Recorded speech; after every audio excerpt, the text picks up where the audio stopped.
किसी छोटे से गांव में जो पहाड़ियों के बीच बसा हुआ था, एक लड़की रहती थी जिसका नाम माया था।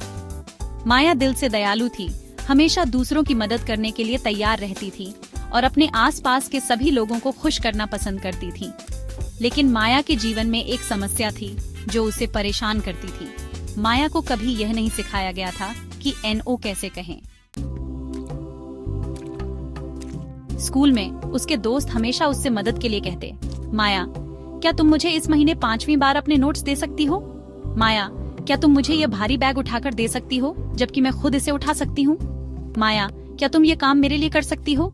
और हर बार माया हाँ कह देती, चाहे वह थकी हुई होती या कोई महत्वपूर्ण काम कर रही होती या फिर वह खुद के लिए समय नहीं निकाल पाती। उसके परिवार ने यह बदलाव देखा। एक शाम उसकी माँ ने कहा, माया, तुम इन दिनों बहुत थकी हुई लग रही हो, क्या तुम खुद के लिए थोड़ा समय नहीं ले सकती? माया नीचे देखती हुई बोली, मैं नहीं ले सकती मम्मी, मेरे पास दोस्तों और टीचर्स के लिए बहुत काम है, उन्हें मेरी मदद चाहिए। उसकी माँ मुस्कुराते हुए बोली, माया, मैं तुम्हारी दयालुता को समझती हूँ, लेकिन कभी कभी NO कहना यस कहने जितना ही महत्वपूर्ण होता है। इससे तुम कम दयालु या कम स्नेही नहीं हो जाती। यह खुद की सीमाओं को समझने और अपनी भलाई को प्राथमिकता देने के बारे में है। तुम एक खाली कप से कैसे पानी दे सकती हो? माया ने इस बात पर बहुत सोचा, लेकिन अगले दिन भी वह हिचकिचाती रही। वह किसी को निराश नहीं करना चाहती थी, इसलिए वह हमेशा हाँ कहती रही। एक दिन जब वह एक काम से दूसरे काम में भागी जा रही थी, अचानक उसे अपनी छाती में तेज दर्द महसूस हुआ और वह स्कूल की सीढ़ियों पर गिर पड़ी। उसके दोस्त दौड़ते हुए उसके पास पहुंचे, लेकिन उनके चेहरों पर चिंता माया को दोषी महसूस करवा रही थी। मैं ठीक हूँ, उसने कमजोरी से कहा, उठने की कोशिश करते हुए। मुझे बस आराम की जरूरत है। उसके बाद माया के माता पिता ने तय किया कि अब समय आ गया है उसे एक महत्वपूर्ण पाठ सिखाने का। उन्होंने उसे अपने दादा के पास बैठने के लिए कहा, जो गांव में एक बुद्धिमान व्यक्ति के रूप में प्रसिद्ध थे और जिनके पास कई कहानियां थीं। माया, उसके दादा ने शुरू किया, जब मैं तुम्हारी उम्र का था तो मैं भी तुम्हारी तरह था। मैं चाहता था कि हर कोई खुश रहे और उनकी मदद कर सकूं। लेकिन एक दिन मुझे महसूस हुआ कि मैं पूरी तरह से थक चुका हूं और मुझे अपने लिए समय नहीं मिला। तभी मुझे NO कहने की शक्ति का एहसास हुआ। वह थोड़ी देर रुके और माया के चेहरे को देखते हुए कहा, देखो, जब तुम NO कहती हो तो तुम लोगों को नकार नहीं रही होती। तुम अपने आप को बचाने के लिए एक सीमा बना रही हो। इसे इस तरह समझो जैसे तुम एक पेड़ उगा रही हो। अगर तुम रोज उस पेड़ को पानी देती रहोगी तो एक दिन तुम्हें इसे रुककर धरती को सूखने देना होगा, नहीं तो पेड़ पानी में डूब जाएगा।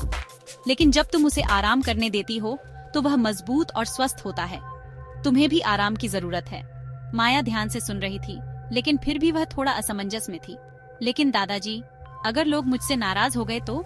उसके दादा मुस्कुराए और कहा, अच्छा सवाल है, सुनो, एक कहानी है। एक बार एक राजा ने एक बुद्धिमान व्यक्ति से पूछा, तुम मेरे आदेशों को क्यों नकारते हो?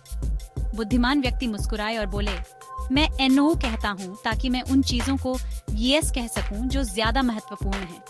राजा थोड़ी देर चुप रहा और फिर उसने महसूस किया कि जो वह सब कुछ करने की कोशिश कर रहा था, वह अपनी असली प्राथमिकताएं जैसे परिवार, स्वास्थ्य और खुशहाली को खो रहा था। माया ने इस बात पर ध्यान दिया। क्या NO कहने से वह वास्तव में मजबूत और केंद्रित बन सकती है?